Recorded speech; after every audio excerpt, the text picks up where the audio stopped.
Hello friends, welcome back. I am Jason. I stockpile oil, used cooking oil for my truck because that's what it runs on. It runs on diesel fuel and used cooking oil. And I think it's a good idea to have a surplus of fuel set aside just in case one day you want to go out to the gas station and services are no longer available for whatever reason. Supply chains have shut down. Who knows what could cause something very minor could cause that to happen. There's definitely been fuel shortages in the past, and there's undoubtedly going to be fuel shortages in the future. Now, my question for you is stockpiling fuel a short-term solution to a potentially long-term problem? Is it a worthwhile venture to stockpile fuel that doesn't last forever? Even this used vegetable oil doesn't last forever. It's got a shelf life. So we've got to take that into consideration. And once you start this process, you got to constantly keep it going. You can't just set 5 gallons of gas on the shelf. Even with stable and all that kind of stuff in it, eventually it's going to go bad. So you've always got to be rotating your stock.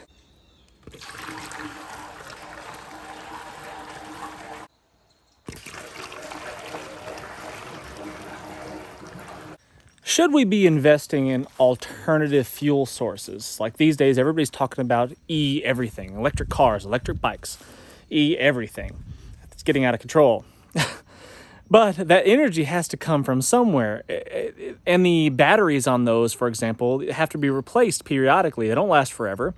So do we stockpile batteries too? Can you even stockpile the batteries? I don't know if that's a thing to some degree. I mean, obviously you can put tenders on them and maintain them, but eventually those need to be replaced as well. So is an electric option a viable option? Should I be investing my time and energy into alternative fuel sources, or should we be considering alternative modes of transportation, such as more old school methods, as horses and carts and buggies and all those types of things? Is that something that we should be doing? Should we just be getting in better shape and having a good pair of leather shoes? And like I was saying before, is stockpiling fuel just a short-term solution to a potentially very long-term problem? I mean, I don't know. I mean, these days, who knows what's going to go on in the world? It just seems like it's getting crazier and crazier by the minute. And we just don't know what to expect. And it's always better to be prepared for something that may not happen as opposed to being unprepared for, the thing that does happen. So, I don't know, stockpiling fuel, like for example, if I was to have fuel and hundreds of gallons of fuel and my truck's still running, and the entire neighborhood, the entire town is without fuel, and I'm out driving around, bebopping around in my truck, having a great time, and still trying to attempt to live life as usual, does that make me a big, huge target? Probably. I could see people being very envious of that situation, very jealous of that situation, just like the diesel, or not the diesel, but just like the generators, right? If everybody's without power for weeks on end and they hear this hum of your generator in the distance and they see the lights on in your house. Yes, I know all the light discipline and all the things. I get that, but still, people will eventually catch on that you've got electricity and they don't. So these are things that need to be considered. So again, is it a worthwhile deal to stockpile fuel? Maybe as I'm thinking about this out loud, in short or in small batches, perhaps having huge giant stockpiles like what I've got going on. I've got probably 700 gallons of vegetable oil, give or take, maybe 800 gallons. Is that a valuable resource? And I guess for that matter, is stockpiling anything in huge quantities really that good of an idea? I don't know. I definitely am not sitting on a mountain of food or any kind of supplies like that. That's not something that I've got going on. I feel like I'm probably a little bit more prepared than the average Joe, but definitely not the most. I don't have decades worth of rice and beans sitting around. That's for sure. I mean, again, if you're the neighbor that's well fed and fat and happy and looking healthy, and you got your scrawny little neighbor next to you and watching you, seeing you being well fed, he's going to wonder where that's coming from. Does that again make you a target? I don't know. Is having huge stockpiles of food a risky thing? One, you got to have a place to store it. You got to have a way to keep it fresh for long periods of time, which is not always that simple. This place to store it is a big one for a lot of people, especially if you live in more urban areas. That can be pretty tricky to any amount of any larger volumes, that is. Anybody can put aside a month's worth of food in pretty much any space, any closet, but years supply, that's something different. So does having this huge stockpile of food make you a target? I think we should probably be more interested in and more invested in figuring out ways to produce our own foods. I think that is a much more worthwhile investment. Unless, of course, your primary plan is to set up shop after the apocalypse happens and develop yourself some sort of bartering thrift shop where you can exchange goods and services at your place of business. I think maybe that might be a solution for some people, but we'll see.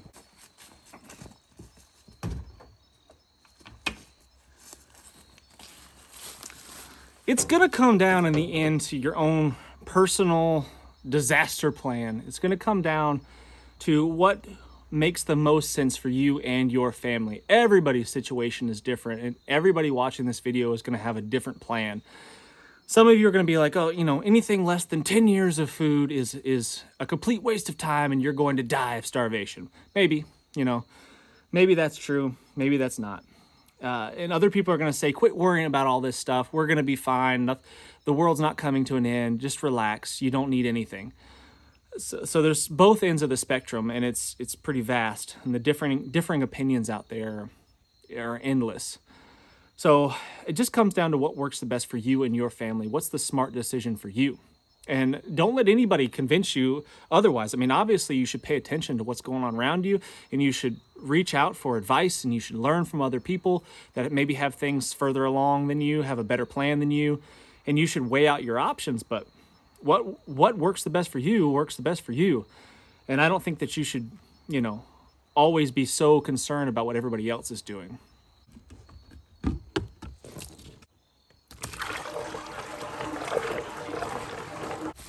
There's always going to be trends in the preparedness world, just like everything else. So what's the most fashionable right now?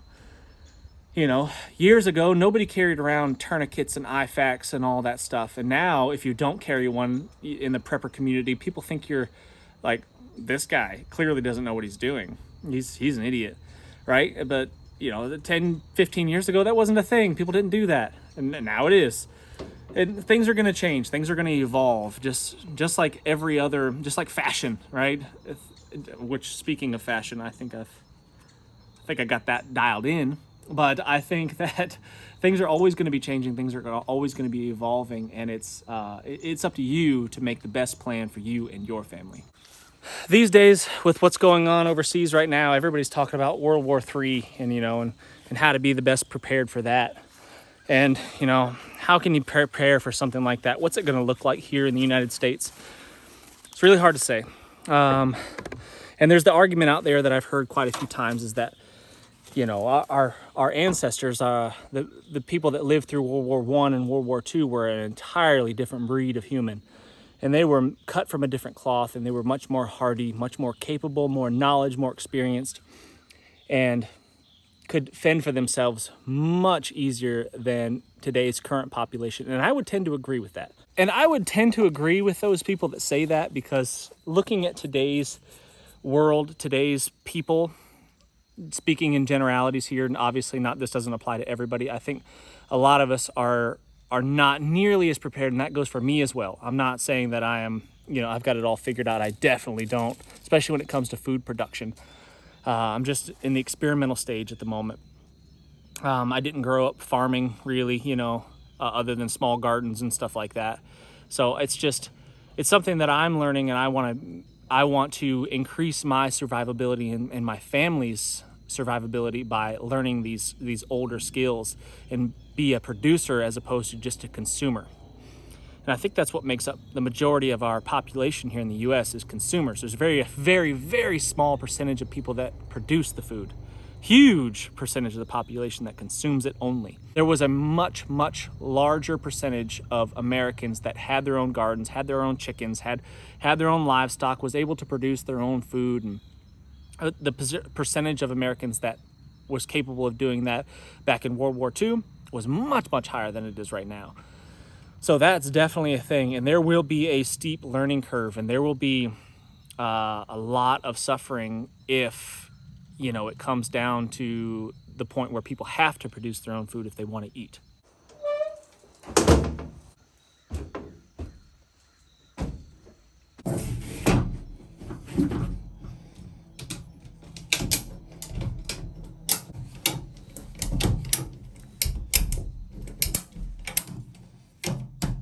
All right, guys, well, I'm out of here. I appreciate you watching very, very much. Please hit the thumbs up, subscribe if you haven't done so already.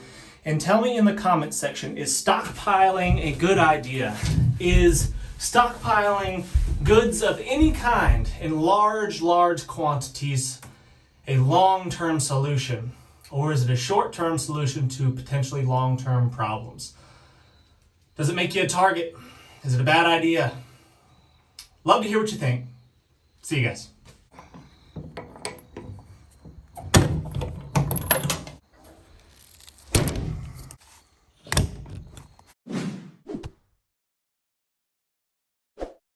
I'm Jason Salyer with Survival Dispatch. As a Survival Dispatch insider, you'll be able to gain the knowledge, the skills, and equipment necessary to protect your family when it really, really matters. They'll provide crucial information on such things as stockpiling food, medical necessities, communication plans. You will receive specific, actionable plans. You can deliver proven techniques to help you get home, shelter in place, or bug out safe.